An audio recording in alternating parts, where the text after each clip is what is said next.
महाभारत का भयंकर युद्ध चल रहा था। लड़ते लड़ते अर्जुन रण क्षेत्र से दूर चले गए थे। अर्जुन की अनुपस्थिति में पांडवों को पराजित करने के लिए द्रोणाचार्य ने चक्रव्यूह की रचना की। अर्जुन पुत्र अभिमन्यु चक्रव्यूह भेदने के लिए उसमें घुस गया। उसने कुशलतापूर्वक चक्रव्यूह के 6 चरण भेद लिए, लेकिन 7वें चरण में उसे दुर्योधन, जयद्रथ आदि 7 महारथियों ने घेर लिया और उस पर टूट पड़े। जयद्रथ ने पीछे से निहत्थे अभिमन्यु पर जोरदार प्रहार किया। वो वार इतना तीव्र था कि अभिमन्यु उसे सहन नहीं कर सका और वीर गति को प्राप्त हो गया। अभिमन्यु की मृत्यु का समाचार सुनकर अर्जुन क्रोध से पागल हो उठा। उसने प्रतिज्ञा की कि यदि अगले दिन सूर्यास्त से पहले उसने जयद्रथ का वध नहीं किया तो वो आत्मदाह कर लेगा। जयद्रथ भयभीत होकर दुर्योधन के पास पहुंचा और अर्जुन की प्रतिज्ञा के बारे में बताया। दुर्योधन उसका भय दूर करते हुए बोला, चिंता मत करो मित्र, मैं और सारी कौरव सेना तुम्हारी रक्षा करेंगे।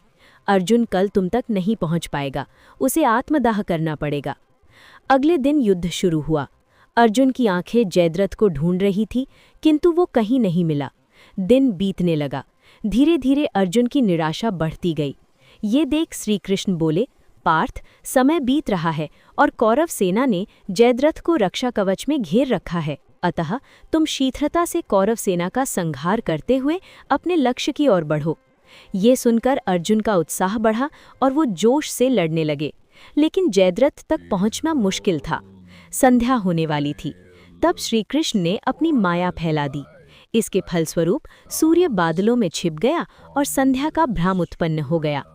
संध्या हो गई है और अब अर्जुन को प्रतिज्ञावश आत्मदाह करना होगा। ये सोचकर जयद्रथ और दुर्योधन खुशी से उछल पड़े। अर्जुन को आत्मदाह करते देखने के लिए जयद्रथ कौरव सेना के आगे आकर अट्टहास करने लगा। जयद्रथ को देखकर श्री कृष्ण बोले, पार्थ, तुम्हारा शत्रु तुम्हारे सामने खड़ा है। उठाओ अपना गांडीव और वध कर दो इसका। वो देखो, अभी सूर्यास्त नहीं हुआ है। ये कहकर उन्होंने अपनी माया समेट ली। देखते ही देखते सूर्य बादलों से निकल आया। सबकी दृष्टि आसमान की ओर उठ गई। सूर्य अभी भी चमक रहा था। ये देख जयद्रथ और दुर्योधन के पैरों तले जमीन खिसक गई। जयद्रथ भागने को हुआ, लेकिन तब तक अर्जुन ने अपना गांडीव उठा लिया था।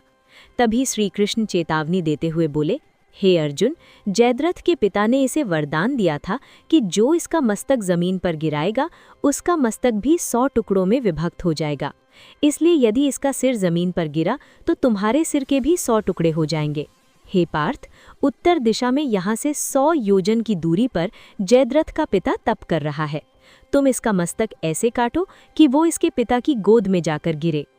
अर्जुन ने श्री कृष्ण की चेतावनी ध्यान से सुनी और अपने लक्ष्य की ओर ध्यान कर बाण छोड़ दिया। उस बाण ने जयद्रथ का सिर धड़ से अलग कर दिया और उसे लेकर सीधा जयद्रथ के पिता की गोद में जाकर गिरा। जयद्रथ का पिता चौंक कर उठा तो उसकी गोद में से सिर जमीन पर गिर गया। सिर के जमीन पर गिरते ही उनके सिर के भी 100 टुकड़े हो गए। इस प्रकार अर्जुन की प्रतिज्ञा पूरी हुई।